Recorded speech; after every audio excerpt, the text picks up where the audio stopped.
김종배 시선 집중. 여러분 안녕하십니까, 김종배입니다. 잦은 외유성 출장과 문제적 인터뷰로 구설에 올랐던 클린스만 한국 축구 대표팀 감독이 엊그제 아주 오랜만에 한국 땅을 밟았습니다. 하지만 귀국 인터뷰에서도 논란의 여지를 남겨서 비판의 목소리가 이어지고 있는데요. 일부에서 클린스만 감독 논란을 통해 드러난 직업 윤리 문제를 한번 짚어보고요. 지난 주말에 펼쳐진 연세대와 고려대와 연세대의 정기전을 앞두고 일부 본교 재학생들이 분교 재학생들을 비하하는 발언을 해서 논란이 있었는데요. 이런 현상의 바탕에 깔려있는 문제가 무엇인지 2부에서 들여다보겠습니다. 9월 16일 토요일 김종배의 시선집중, 광고 듣고 시작합니다.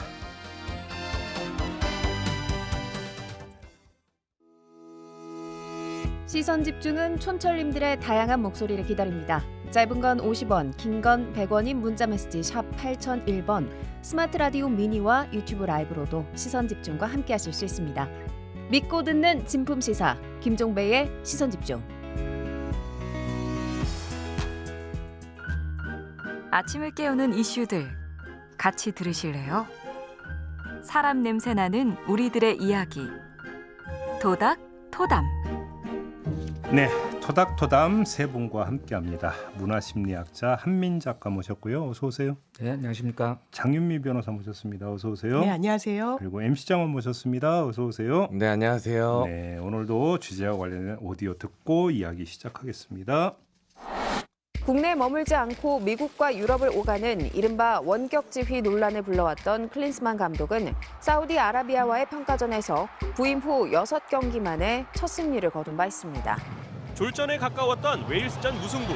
취임 후 5경기째 무승이라는 부진한 성적에도 아들을 위해 상대 선수 유니폼을 구하는가 하면 A매치 기간 중 미넨과 첼시의 레전드 매치에 이름을 올리는 해프닝까지 벌어지면서 클린스만 감독을 바라보는 팬들의 시선은 더 따가워졌습니다. 미국 ESPN 방송 출연과 챔피언스리그 조추첨식 참석, 친정팀 방문 같은 잦은 외부 일정으로 부임 이후 한국에 머문 건 2달 정도지만 클린스만 감독은 모든 건 한국 축구의 성장을 위한 것이라며 뜻을 굽힐 생각이 없음을 못 박았습니다.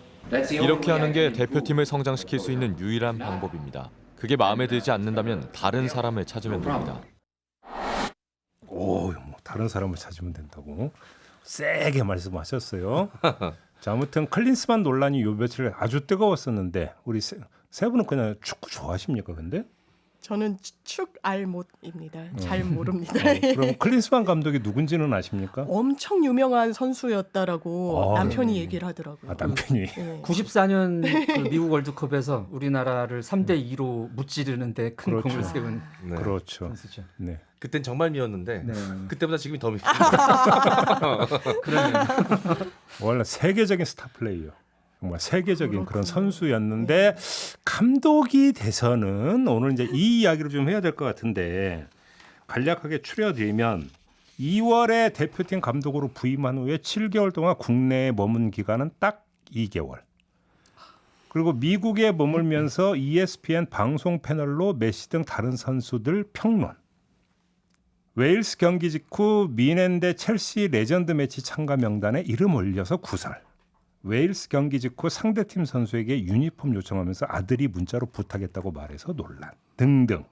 한두 가지가 아닌데 간단히 정리하면 축구 대표팀 감독으로서의 본분을 망각하고 있다 이런 거 아니겠습니까? 네. 그러니까 한마디로 얘기하면 그러니까 지적되는 문제는 이거 아니겠습니까? 일단 동의하십니까? 이런 문제 제기에는? 예, 굉장히 불성실한 모습이죠. 그래요? 어떻게 봐도. 네. 아니 일단 그 해외 감독이 어떤 나라의 감독을 맡게 되면 일단 그 나라에 대한 축구계 문화나 그 외 전반적인 문화나 정서에 대해서 기본적으로 좀 공부하고 인지하는 건 보통 이제 기본으로 인지되거든요. 네. 근데 그런 거에 대해서 전혀 관심이 없다라는 거를 묘하게 드러냅니다. 그런 부분들이 우리나라 축구 팬들의 심기를 굉장히 건드리는 거죠. 좀 내려 깔아서 보는 겁니까? 그러니까 이제 요새 말로 이제 묘하게 킹받게 하는 포인트들이 있어요. 예. 그런 것들이 근데 계속 쌓이게 조금씩 이거를 뭐 확실한 경질 사유다라고 얘기할 수 있는 것들은 사실 따지고 보면 그렇게 그렇진 않은데 묘하게 팬들이 계속 부글부글 끓어오르게 하는 네, 그 포인트들이 있습니다. 그 포인트를 차곡차곡 쌓아가고 있는데 이 앞으로 이제 맡아서 해 나가야 될 시간과 경기들이 훨씬 더 많은데 앞으로 또 어떻게 모습을 보일까 때문에 걱정되는 아니, 거죠. 저는 그래서 히딩크 감독 갖고 초기에 비난 여론이 얼마나 거셌습니까? 네. 별명이 5대0 감독이었잖아요. 네. 경기만 하면 5대0으로 진다고 해서 5대0 감독. 그랬는데 나중에 어떻게 됐습니까? 혹시 이게 좀 저는 자꾸 히딩크 감독의 어떤 그때의 경우가 떠올라 갖고 과도하게 우리 팬들이 좀 반응하는 거 아닌가? 일단 이 점도 좀 함께 점검을 해야 될 것 같은데 그건 아니라고 보십니까? 네. 히딩크 감독이 워낙에 하나의 선례로 남고 이상향 이데아처럼 돼서 이 정도는 해줘야 이렇게 기량도 끌어내고 하는 거 아니겠느냐라고 하는데 이 클린스만 감독 같은 경우에는 국내에 머물지도 않고 심지어 그게 계약 조건이었다라고 하는데 그걸 사실상 이행하지도 않는 모습이기 사실은 때문에 그게 너무 문제인 격차가 거죠. 큰 것 같습니다. 네. 네. 그 계약 조건을 좀 확인을 해봐야 될 것 같은데요. 이 서양 개인주의 문화의 근간이 계약입니다. 그렇죠. 예, 사람들이 뭐 계약적인 관계를 맺고 계약을 이행하지 않으면은 뭐 관계도 끊어지고 이런 사회적인 평판도 내려가고 이러는 문화인데 이런 행동을 한다는 거는 계약 조건에서부터 뭔가 명시되지 않은 뭔가 자유를 부여하는 게 있지 않았나 싶기도 하고요. 사실 히딩크 감독도 있었던 논란이나 지적들은 사실 어떻게 선수들을 이끌어가느냐에 대한 방식의 문제였거든요. 지도 방식의 지도 문제. 방식의 문제였어요. 그렇죠. 근데 그다음에 어떤 성과의 문제. 성과의 문제. 네.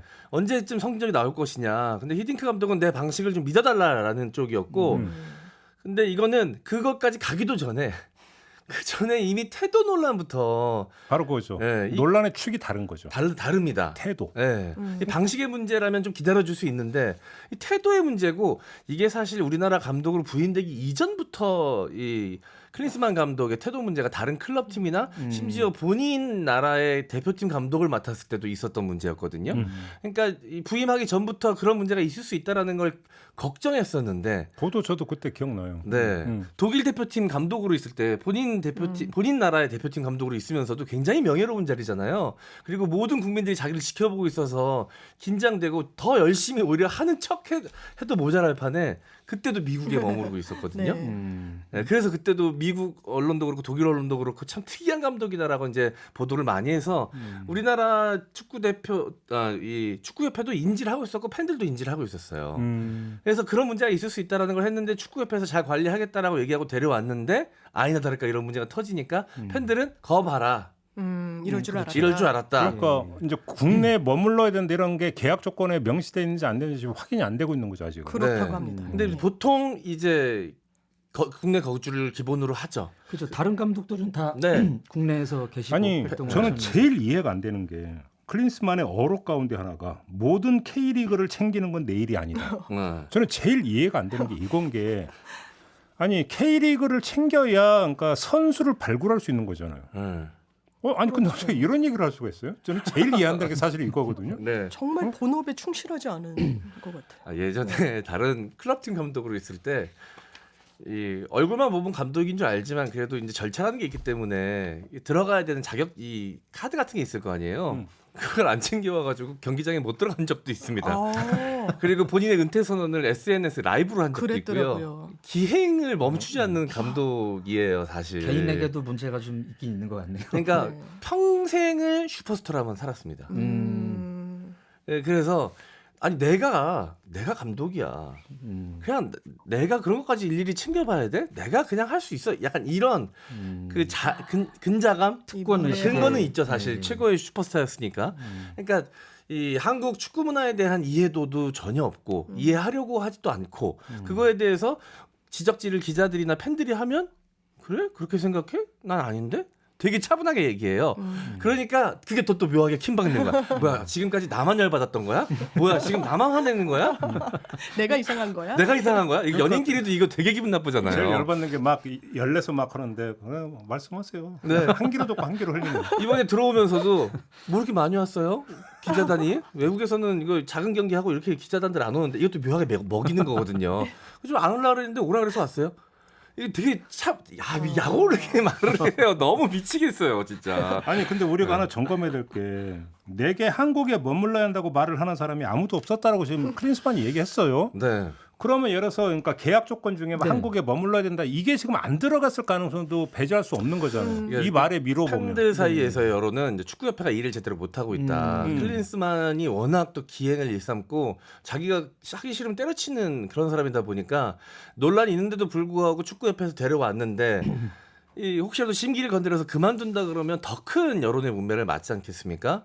그거에 대해서 지금 걱정이 되어서 할 말을 제대로 하고 있지 못하다라는 네네. 뭐 이런 추측성 여론도 있기도 합니다. 이제 자세한 건 알 수는 없는데 그렇지 않느냐라고 지금 이제 아니 만약에 있죠. 그렇다면 진짜로 그 축구협회 행정에 문제가 있는 게 클린스만 감독을 그 감독으로 선임하기 전부터 근무 태도에 문제가 있다라는 건 네. 이미 세계적으로 많이 알려져 있었고 너무 유명한 얘기죠. 국내 언론에서 많이 제기가 됐었잖아요. 그래서 확실하게 그거 하겠다고 했었잖아요. 축협이. 네. 근데 만약에 이런 걸 계약 조건에 명시하지 않았다면 비난에 와서는 축구협회로 가는 거죠. 이거 네. 당연히. 그래야 될 것 같습니다. 진짜 문제가 있는 거죠. 왜냐하면 저는 이 잘 모르기 때문에 한국을 대하는 태도에 있어서 이거 무시하는 건가? 한국 축구계에 대해서 알려고 하지도 않고 제대로 들여다보지도 않고라고 했는데 지금 짚어주신 대로 전력이 있더라고요. 본인 축구 대표팀 할 때도 저는 SNS를 팬들이랑 소통하겠다고 처음엔 켰다가 그 막 비난하고 무전술 전략 아니냐 이거 제대로 하는 거 맞냐라고 하니까 대단히 즉흥적으로 이제 사의무사를 밝혔고 그 당시에도 구단이랑의 어떤 상호작용도 없었다고 해서 이건 성정의 문제 본인이 본인에게 맡겨진 일을 어떻게 처리하고 성실성의 문제구나라는 생각이 들게 됐습니다. 이 클린스만 감독을 대한민국 축구팀의 대표팀으로 데려온다고 할 때 그 과정도 워낙 졸속이었고 네. 주변의 시스템 그 전에 이제 이 대표팀 감독 선임 시스템이 구축된 게 있었어요. 여러 가지 평가 단계가 있었는데 그런 걸 다 무시하고 누군가 좀 축구협회에 힘 있는 누군가의 입김에 의해서 데려왔다라는 이제 평이 대부분이었는데 그렇게 데려왔을 때 가장 많이 비난한 저 언론이 어딘지 아십니까? 어딘가요? 독일 언론이었습니다. 그럴 줄 니들도 알았어요. 당해봐. 저 정신 못 차리고 저 봤잖아 우리 감독하는 거. 근데 데려가? 어디 한번 당해봐. 이런 투의 보도를 근데 했어요. 저는 이해가 안 되는 게 그런데 또 이번에 독일 감독 경질되고 차기 감독 그 순위에 클린스만이 올라갔거든요. 근데 어제 워낙 또 못 찾아. 축구계 인맥이 사람이 넓습니다. 이게 워낙 축구계의 슈퍼스타였고 슈퍼스타로만 살았었기 때문에 그 또 좋아하는 사람들이 있어요. 그리고 또 성적을 또 잘 뽑을 때도 잘 뽑습니다. 감독으로서. 한동안 제가 봤을 때 3등인 거였죠. 네. 근데 제가 봤을 때 그거는 선수들이 잘한 거지. 워낙 감독이 욕을 먹으니까 선수들이 더 긴장해서 열심히 하지 않았나 싶어요. 뭐 이 자리에서 그러니까 클린스만 욕하자고 지금 하는 얘기는 아니고, 아니고, 예. 사실 우리가 이제 직업 윤리를 이제 이야기하기 위해서 클린스만을 예를 든 건데 그렇죠. 그러면 예를 들어서 제가 시선 집중을 진행하는데 나 그 스튜디오 가기 싫으니까 그냥 집에서 전화로 진행할 테니까 전화 물려. 비슷한 거죠. 클린스만이랑. 이러면 MBC가 어떻게 나올까? 바로 자르겠죠. 네. 죄송합니다. 예. 바로까지를 너무 조금 그렇게- 보려나요? 예. 한두 번은 안 봤을까요? 한 번은 보시려나요? 한동안은 보겠죠. 예, 바로 그러진 않을 겁니다. 그러면 아마 그러겠죠. 저 XX 이렇게 나오겠죠. 그죠? 네. 네. 제정신인가 이렇게 나올 거 아닙니까? 네. 네. 그렇죠. 그 전에 진행자로서의 무한 책임감을 갖고 계신 분이기 때문에 그러려고 하지 않으시겠죠. 네. 아니 그러니까 바로 여기서 직업 윤리라고 하는 것이 무엇이냐. 네. 사실 이제 이 얘기를 한번 해보자라는 거예요. 그러면 어떤 그 계약을 맺고 부여된 역할에 대해서 충실해야 된다. 네. 이건 기본 중에 기본이잖아요. 네. 기본 중에 기본이고 제가 인생을 살면서 드는 생각이 어렸을 때는 정말 어떤 정부나 국가를 이끄는 거는 소수의 정말 엘리트거나 그러지 않을까라고 생각했는데 나이가 들면서 생각하는 건 정말 자기가 서 있는 그 토양에서 본업을 충실히 하는 그런 사람들이 결국에는 이 나라도 이끌고 정부도 이끌고 세계도 이끌어가는구나. 나부터도 내가 지금 나에게 주어진 일을 충실히 하는지 그게 또 내 삶을 충만하게 만드는 일이구나라는 정말 생각이 들었고 그래서 이런 에피소드가 좀 마음에 와닿았는데 어떤 분이 납땜을 하시는 분인데 이게 예전에는 되게 좀 아주 좋은 직업으로는 우대받지 못했잖아요. 근데 그분은 거기에 정말 전력을 다한 거예요. 인생을 투자하고 지금 거의 나사 이런 데서 항공우주에 이 납땜을 하고 중요하죠. 이게 조금이라도 이 공간이 생기면 안 되기 때문에 이분의 노하우가 정말 첨단 기술로 인정을 받고 있는 걸 보고 아, 내 본업에 충실해야 되는구나. 그게 강의는 맞구나. 어떻게 만들어지는 거예요? 그렇습니다. 그 생각이 들었습니다. 특히 이런 어떤 그 단체를 대표하는 대표나 감독 같은 경우에는 그 이제 그 조직 내에 그 원래 해야 되는 일들도 있지만 이제 소통적인 측면도 그렇죠. 굉장히 중요하잖아요. 그래서 대표팀이라는 또 위상이 있고 이제 국민들이 대표팀의 활동에 대해서 바라는 게 있고 대표팀 감독에 대해서 이제 원하는 게 있을 겁니다. 이제 그런 모습을 전혀 못 보여주고 있다는 게 이제 가장 큰 문제인 것 같아요. 그러니까 저 같은 경우는 사실은 축구보다 저는 야구를 좋아하는데 프로야구 보면 이제 외국인 용병을 데려오잖아요. 네. 근데 실력은 똑같은데도 적응하는 용병이 있고 적응하지 못하고 퇴출되는 용병이 있단 말이에요. 그러면 그것이 꼭 실력 때문이냐? 그게 아니라고들 얘기를 많이 해요. 근데 거기에는 경기 외적인 요인들이 여러 가지가 작동을 하는데 그 가운데 하나가 뭐냐면 KBO 한국 야구 문화에 녹아 들어가느냐 안 녹아 들어가느냐. 그래서 녹아 들어가느냐 안 녹아 들어가느냐에 있어서 핵심적인 부분이 한국식 야구에 대한 존중하는 태도가 있느냐 없느냐. 네. 그래서 그걸 가지고 소통하려고 하느냐. 또 특히나 한국에 오는 어떤 그 용병이라 한다면 그래도 메이저리그는 좀 그래도 거치고 오는 네. 이런 어떤 그 선수들이다 보니까 한국 야구를 한국 야구의 어떤 그 특성이라든지 네. 이걸 존중을 하느냐 아니면 나는 그래도 MLB를 거친 사람이야라고 깔아보느냐 네. 이것들이 있다라는 거거든요. 네. 그러니까 존중하는 태도 네. 이것도 핵심적인 문제 아닙니까? 책임감 말고도. 네. 사실 이제 직업 윤리도 이제 윤리의 범주 안에 들어가는 거다 보니까 그 문화권에 따라서 그 기준이 다를 수 있습니다. 그리고 그걸 인지하고 맞춰가는데 충분히 시간이 좀 소요될 수 있어요. 근데 대중이 바라볼 때 기준은 지금 우리 문화권에서 형성되는 직업 윤리의 기준에 딱 부합하느냐보다는 거기에 맞추려고 하는 그 과정상의 의지와 노력이 있는가를 바라보는 거거든요. 노력이 보이는. 이게 문제점이 생기는 게 어떤 뭐 사소한 이슈가 생겼을 때 하는 말들이나 태도에서 그 의지가 안 읽힌다는 거죠. 아, 맞출 생각이 없구나. 그러니까. 우리나라 문화권의 정서에 대해서 직업윤리에 대해서 공부하고 맞춰가야 할 의향과 의지가 전혀 없구나라는 게 계속해서 읽히는 사건들이 벌어지니까 거기에 대고 문제 제기를 하는 거지. 지금 해외에서 활동하다 바로 우리나라에 들어왔는데 지금 야, 너 한국 몰라? 이렇게 행동하면 어떻게 하면서 너 잘못됐어라고 바로 지적한 게 아니거든요. 그러니까 야구에서도 그렇잖아요. 어떤 그 투수나 어떤 그 타자가 부진을 겪으면 코칭 스태로 이런 데서 네. 아 투구 폼에 여기서 약간만 좀 수정하면 될 것 같다. 타격 폼에서 약간만 수정하면 될 것 같다고 하는데 니들이 뭘 알아? 그러면서 그러니까 안 받아들이는 선수들도 있다라는 거잖아요. 네. 그러면 결국은 적응을 못하고 퇴출되고. 네. 그러니까 그런 점에서 결국은 협업이라고 하는 걸 인정을 안 하는 부분. 그럼 그거 아닌가요? 그렇죠. 존중이 없는. 그러니까 내가 어떤 그 직무가 되든 뭐가 되든지 이걸 수행해 들어가는 데 있어서 다른 사람과 함께 한다라고 하는 것에서 오는 어떤 협업적 태도 이게 없다라는 건데 클린스만도 사실은 같은 거 아니냐. 네. 네. 그런 점에서. 이 양반은 뭐 이제 한국 문화나 한국 축구를 무시한다기보다는 좀 원래 이렇다는 느낌이 있죠. 독불장군. 예, 네. 원래 좀 사람이 좀 그렇다. 근데 이제 이 전에 대한민국 대표팀을 이끌었던 벤투 감독도 초반에 사실 성적 문제 때문에 비난 여론이 좀 있긴 했어요. 근데 이제 결국은 월드컵에서 좋은 경기력을 보여주면서 모든 걸 일축했고 마지막까지 좋은 모습으로 또 이제 돌아가시지 않았습니까? 그리고 국내 거주를 하셨고 우리 동네 사셨어요. 일산에 거주하셨거든요. 심지어 그 밑에 이제 쇼핑타운이 있는데 거기에 굉장히 자주 나타나셨어요. 근데 그런 것들이 이제 막 SNS나 언론 보도를 통해서 나오면서 아 진짜 이 사람은 한국 대표팀으로서 이 기간 동안만큼은 한국인이 되려고 노력을 하고 있구나.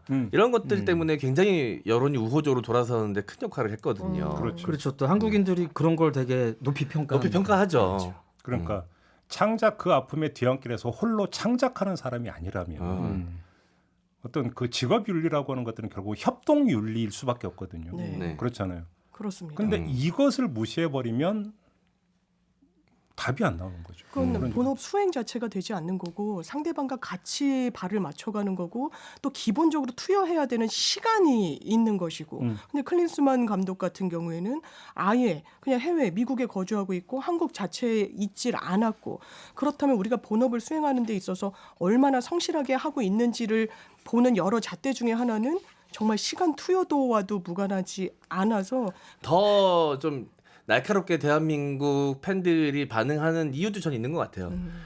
그 많이 알려진 사람들이 지켜야 할 직업 윤리를 지키지 않아서 국민들이 상처받은 사례가 요 근래 너무 많았습니다. 제가 마지막으로 우리 한민 작가께 한번 여쭤보고 싶은 게 네네. 혹시 유독 예. 우리 국민들만 이렇게 좀 너무 문제적 시각으로 바라보는 건 없습니까?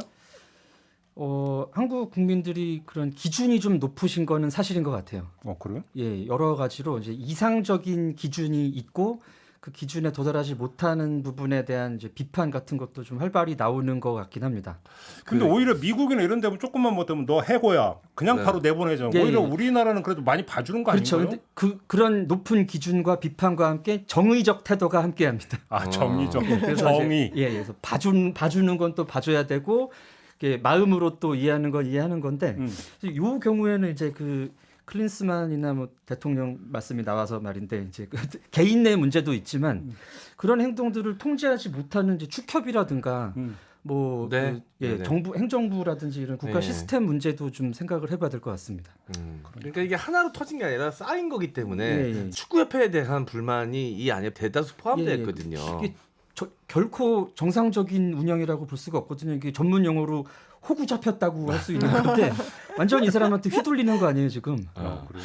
근데 이제 모르겠어요. 다른 나라에서는 이 직업에 대해서 어떤 직업관을 갖고 있는지 모르겠는데 우리나라는 이제 흔히들 그런 말 하잖아요. 빨리 제대로 된 직업 구해서 열심히 성실히 일해야 사람 구실한다. 직업을 열심히 임하는 것이 곧 사람 구실. 뭐 이런 식의 정서가 좀 통용되지 않습니까? 근데 이제 이게 제대로 자신의 직업에 이렇게 몰두하지 않고 최선을 다하지 않는 사람은 이제 제대로 된 사람 구실 못하는 사람 이런 정서가 좀 있죠 우리나라에. 거기까지만 갑시다. 알겠습니다. 결국은 직업윤리의 가장 기본 축은 책임감하고 협동정신이죠. 네. 근데 지금 클린스만에게는 이 두 가지가 지금 안 보인다라고 하는 것. 이게 좀 핵심 문제가 아닌가. 그래서 결국 직업윤리를 좀 해봤고, 그러니까 이야기를 좀 나눠봤고요. 자, 첫 번째 주제는 이렇게 마무리하고 잠시 전하는 말씀 듣고 이어가겠습니다.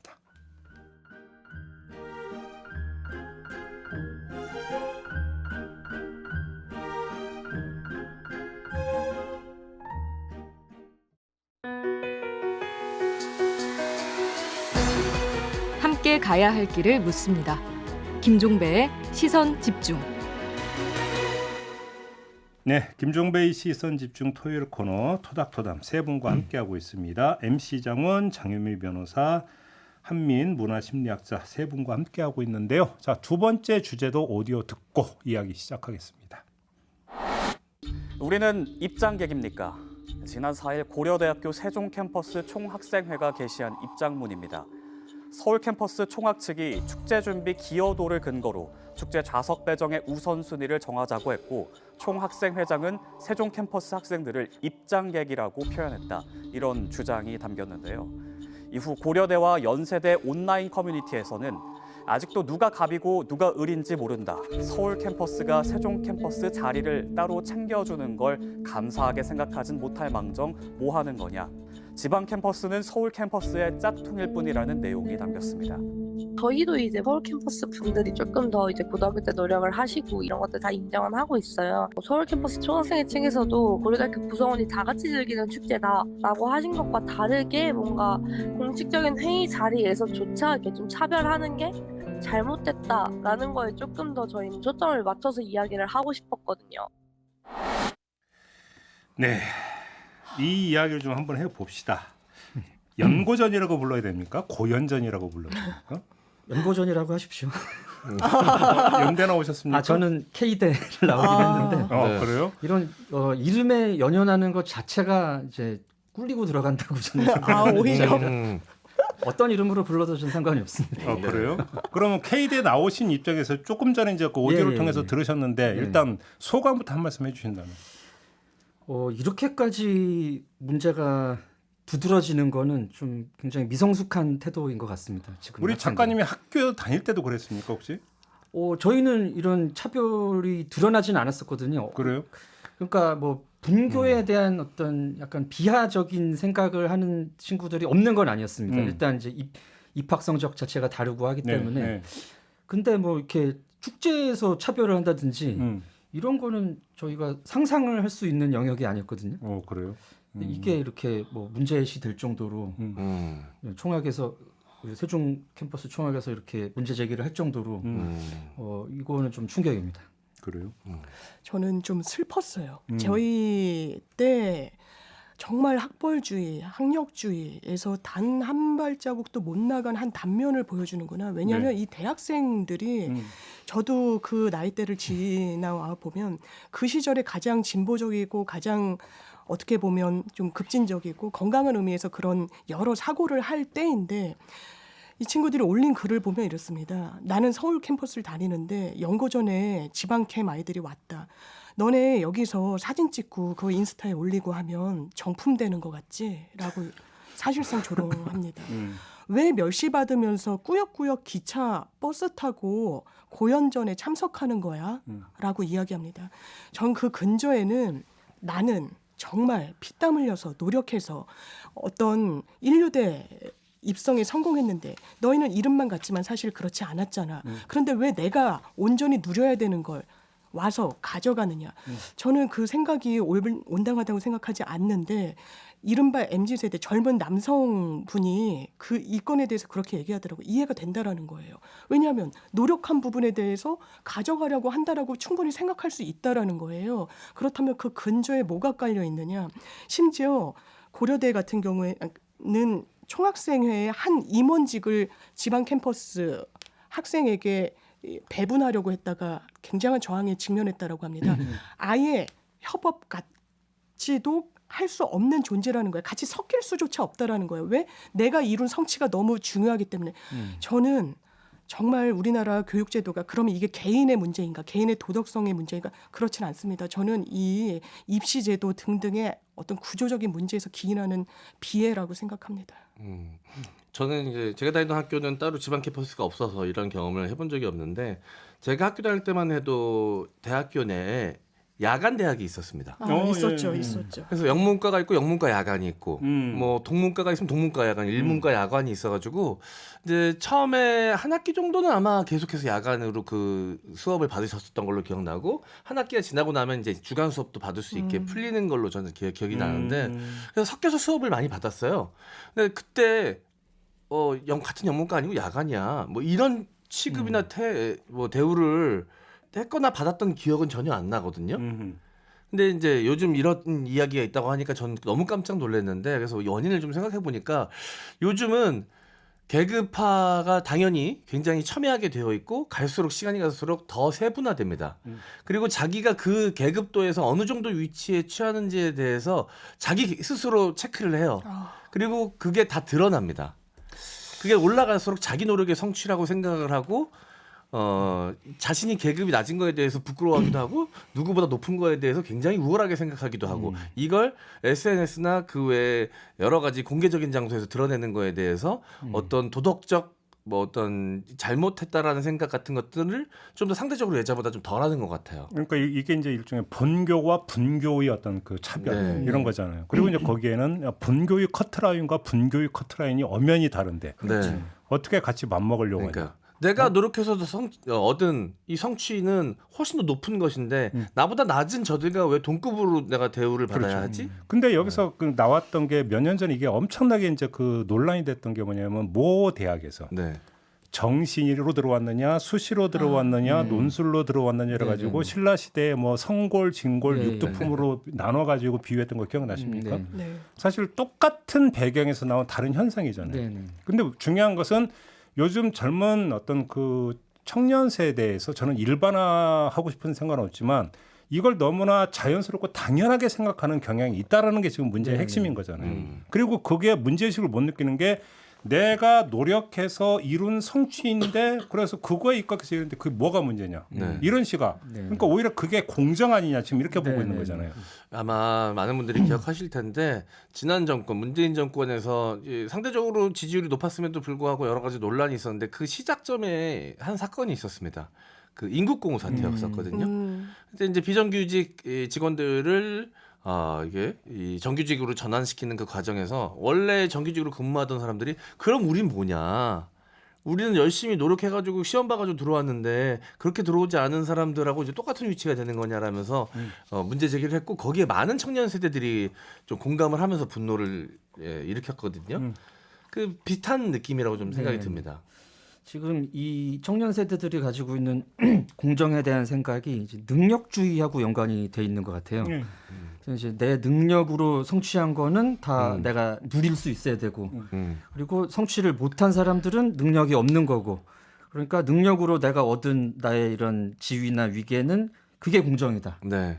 근데 여기서까지는 뭐 이해를 할 수 있는 부분이 없지 않습니다. 이런 부분은 뭐 과거에도 있어 왔고 또 기억나시겠지만 이제 옛날에 뭐 서울 시내 5대 사학이니 뭐 이런 그 자기들끼리 잘난 척하고 뭐 자부심 느끼고 이런 거 있었잖아요. 네. 근데 자부심은 느껴도 차별은 하지 않았었던 것 같거든요. 근데 이게 내가 성취한 이게 차별의 근거가 된다라는 생각이 이제 최근에 두드러지는 건데, 네. 요게 이제 요걸 좀 들여다봐야 될 필요가 있을 네. 것 같습니다. 근데 이제 그런 생각도 좀 들기도 합니다. 제가 아까 이제 제 대학 시절 이제 야간 대학 이야기를 했는데, 저는 그때 당시 뭐 그런 거에 대해서 뭐 저들과 우리가 다르다라는 생각 크게 갖지 않았지만 가졌던 사람이 있었을 수 있거든요. 제가 다 물어본 건 아니니까. 근데 지금은 이제 어떤 생각을 가지던 그 생각을 자유롭게 드러낼 수 있는 공간의 확대가 좀 이루어졌잖아요. 모두가 스피커를 작든 크든 하나씩 쥐어지게 되는 SNS라는 공간을 통해서, 인터넷을 통해서.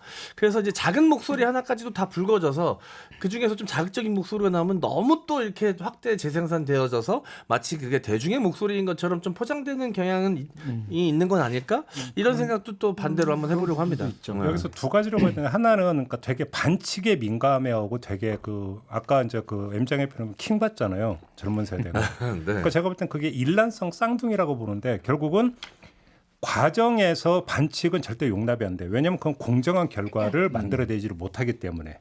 그런데 그런 반칙이 없는 상태에서 이런 성취는 당연히 누려야 되고, 그 결과에 따라서 차등을 두는 건 또한 역시 당연해요.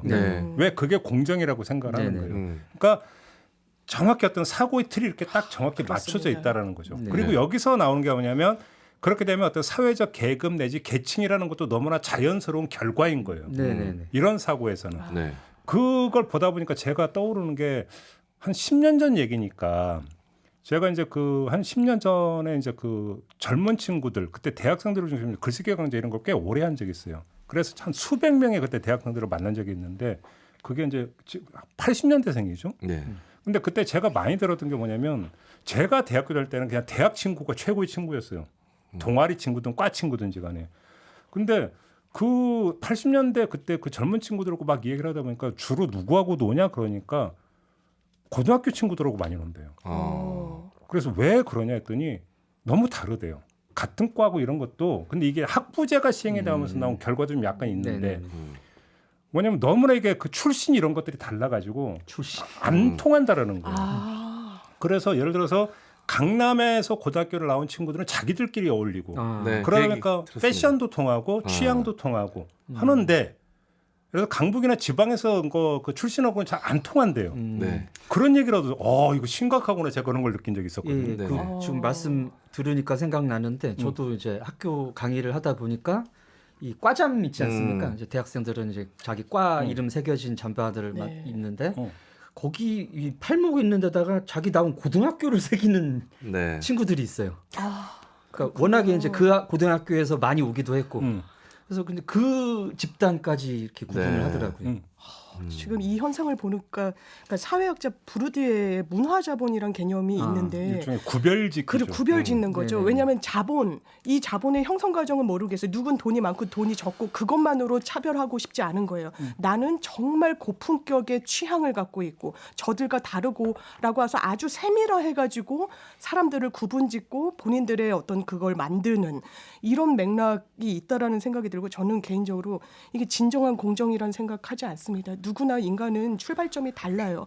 본인이 인류대에 갔다라고 해서 본인의 성취만으로 된 거 아닙니다. 부모님의 지원을 받는 학생과 그렇지 못한 학생이 있고, 뭔가 타고난 DNA, 어떤 능력, 지력 이런 게 다 다른 상황에서 온전히 나만의 것이다라고 이야기하는 순간 그냥 구별짓는 것 이외에는 다른 대안이 없게 되는 거죠. 저는 그런 태도로는 공동체의 삶을 특히 살 수는 없을 거라고 생각합니다.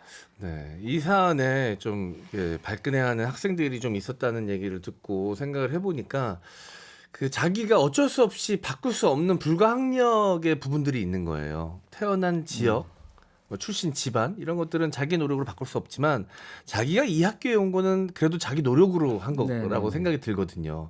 이것만큼은 너무 소중하고 침범당하고 싶지 않다는 생각을 좀 더 강력하게 할 수도 있겠다. 그렇죠. 그 나이 때는 할 수 있죠. 네.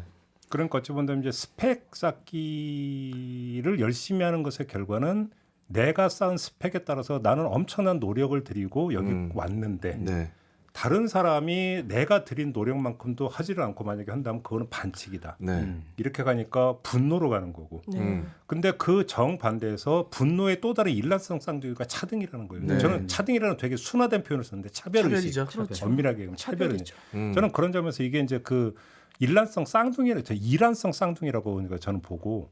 근데 여기에는 공정이라고 하는 이런 거 말고 저는 또 하나 중요한 게 있는 것 같은데 청년 전체를 아우르는 뭔가의 공통 분모가 없는 시대적 상황도 저는 되게 크다고 생각하거든요. 네네. 제가 대학교 이게 너무 오래된 얘기긴 하지만 제가 대학교 다닐 때는 100만 학우라는 표현을 많이 썼어요. 네. 그 4년제, 2년제 이런 걸 다 아울러 가지고. 그러니까 뭐냐면 그때 청년 전체를 아우르는 공통된 관심사와 청년으로서의 공통된 덕목이라고 하는 것들이 되게 강조가 되는 시대였다는 거죠. 그런데 지금은 그게 없어지면서 완전히 쫙쫙 찢어발개진 말 그대로 개인화되어 버린 여기서 나오는 결과일 수도 있는 거 아니냐.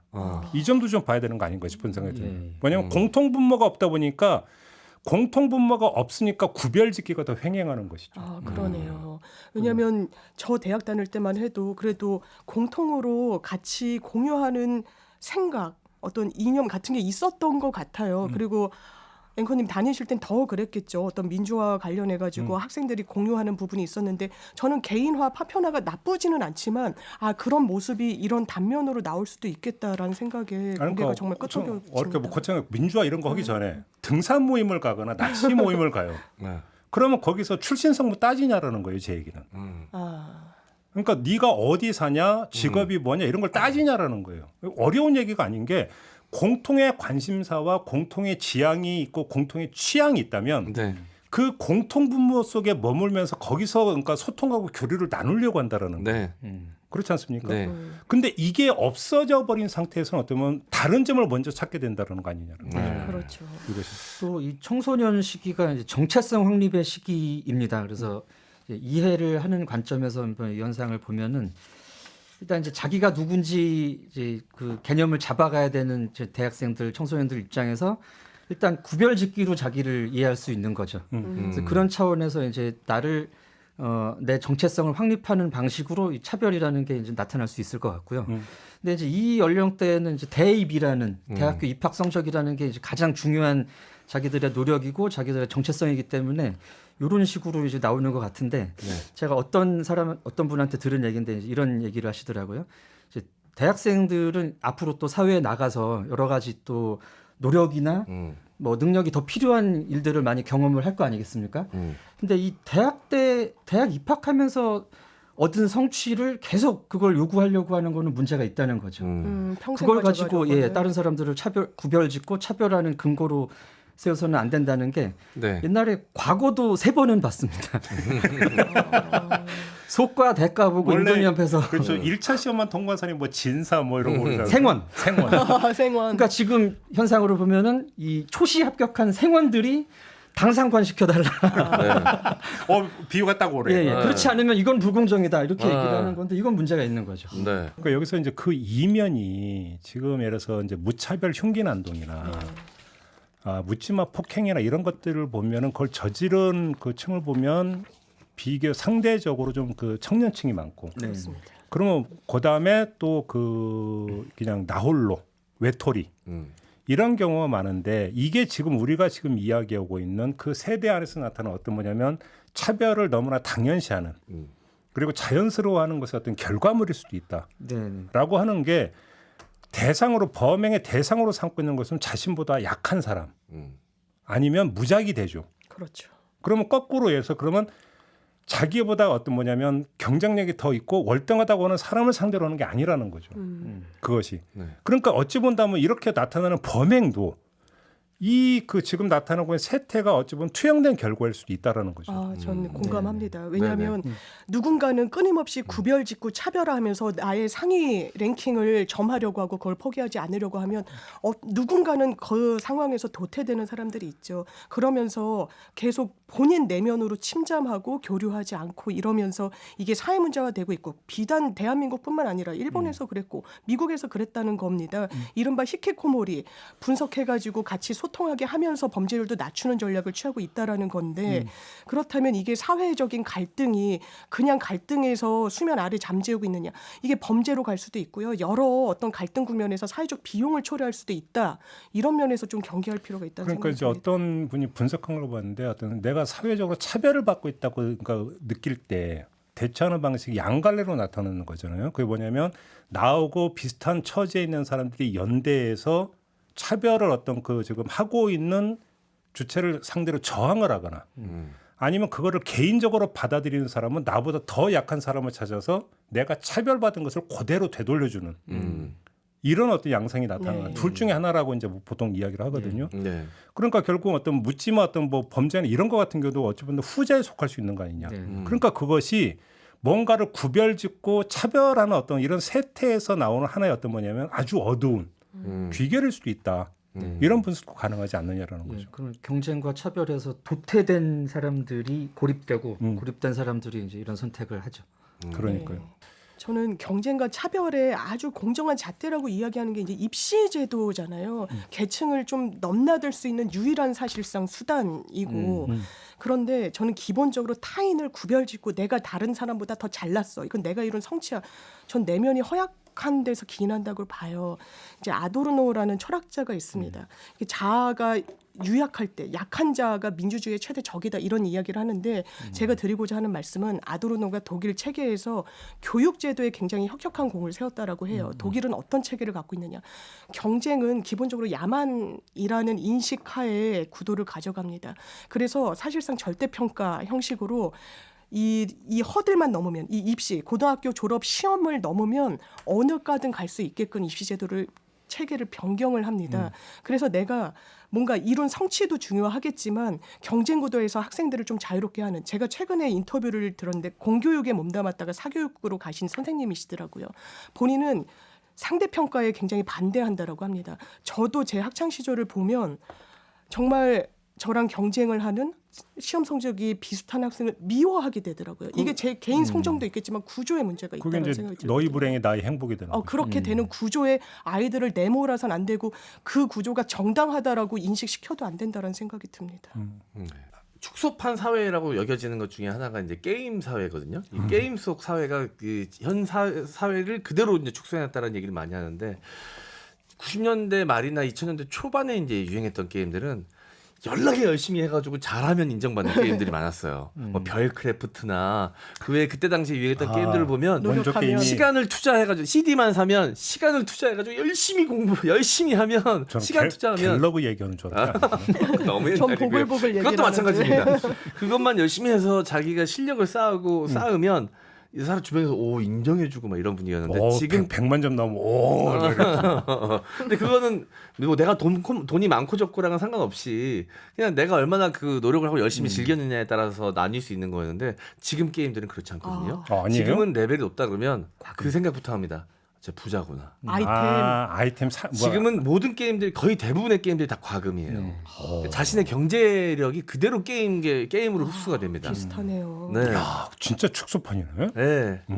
유행했던 게임의 성향을 보니까 그렇게 다르더라고요. 그래서 지금은 이제 나 무슨 레벨이 굉장히 높다 그러고 캐릭터가 몇 개라 그러면 그 생각부터 해요. 집에 돈이 많은가? 뭐지? 금수저인가? 금수저인가? 아니면 뭐 주식이 대박 났나? 이런 생각부터 하거든요. 네. 이제는 게임 안에서도 제가 올라갈 수 있는데 한계가 생긴 겁니다. 이야, 그러네요. 차별이 있네요. 네. 그러니까 결국은 구별짓기는 결국은 나누는 거잖아요. 그렇죠. 그리고 나서 그 다음에 나눔이 이루어진다고 하거든요. 나눠 놓고 나뉜 그 한 집단 안에서만 자기들끼리 나누는. 그게 이제 어떤 구별짓기 어떤 그러니까 이 그 특징적인 현상이라고 하는데 지금 저희가 이야기했던 것들이 결국은 그거잖아요. 너희는 우리와 달라. 우리는 우리끼리 돌 거야. 거기서 결국 나타나는 게 또 한편으로는 우리 의식이 되어버리는 건데 이렇게 되어버리면 이것이 뭐냐면 결국은 귀착되는 문제는 이른바 연대의 해체가 돼버리는 거고 연대의 해체의 결과는 결국은 개인이 밖에는 남지 않게 되는 거죠. 차별은 그리고 대부분 거의 혐오로 흘러가잖아요. 그렇죠. 그래서 아까 이제 아도르노 말씀하시니까 이제 바우만이라고 하는 학자가 시민의 적은 개인이라고 했거든요. 아 그렇구나. 네, 왜 그러냐면 시민이라고 하는 개념은 결국은 공동체의 어떤 그 주인으로서 공동체 운영에 어떤 주인의식을 가지고 적극적으로 참여하는 사람을 시민이라고 이제 만약에 한다면 개인이라고 하는 것은 공동체가 어떻게 돌아가고 말고는 상관없어. 그냥 나만 잘 살면 돼. 이거니까 그래서 시민의 적은 개인이라고 이제 그렇게 규정한 바가 있는데 딱 지금 그러면 한번 돌아보는 게 나는 지금 시민으로서 살아가고 있느냐 개인으로서 살아가고 있느냐 이걸 좀 볼 필요가 있는 게 아니냐 이런 얘기도 사실은 할 필요가 있는 거겠죠. 결국은 구별짓기의 바탕에는 결국은 그 문제가 있다. 이런 이야기를 좀 오늘 마무리 삼아서 좀 해야 될 것 같습니다. 벌써 시간이 다 흘렀네요. 네. 자 이렇게 마무리하도록 하겠습니다. 세 분 수고하셨습니다. 고맙습니다. 감사합니다. 네, 김종배의 시선집중 오늘 준비한 이야기는 여기까지고요. 저는 물러가겠습니다. 다음 주 월요일 아침에 다시 인사드리겠습니다. 고맙습니다.